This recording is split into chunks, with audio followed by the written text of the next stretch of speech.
అందరికీ నమస్తే అండి. ఫ్రైడే రోజు దుర్గమ్మకి పూజ చేసుకున్నాను. ఈ మినీ వ్లాగు మీతో షేర్ చేసుకుంటున్నాను. ఈరోజు పూజ అయితే చాలా బాగా జరిగిందండి. చూస్తుంటే మీకు కూడా అర్థమవుతుంది కదా. ఈ పూజ కోసం గురువారం నైటే బయట నుండి పూలన్నీ తెప్పించుకున్నాను. దుర్గమ్మకి అష్టోత్తరం చేసుకోవటానికి మల్లెలు కానీ జాజులు కానీ విడిపూలు ఉంటే బాగుండు అని మనసులో అనుకున్నాను. ఆ తల్లి విన్నట్టుందండి. ప్రతిరోజు పూలమ్మే వాళ్ళు చామంతులు గులాబీలు మాత్రమే తీసుకువస్తారు.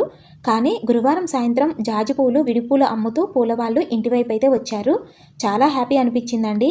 అందుకే అంటారేమో మన సంకల్పం మంచిదైతే దైవం తప్పకుండా సహకరిస్తుంది అని. కొన్ని జాజిపూలు మాల కట్టుకున్నాను వెంకటేశ్వర స్వామిని అలంకరించుకోవటానికండి. దుర్గమ్మ తల్లికి అష్టోత్తరం చేసుకోవటానికి కొన్ని విడిపూలు అయితే పక్కన పెట్టుకున్నాను. శివయ్యకి అభిషేకం చేసి స్వామి అమ్మవార్లందరినీ కూడా పూలతో అందంగా అలంకరించుకొని చక్కగా శుక్రవారం అయితే పూజ ఇలా చేసుకున్నాను.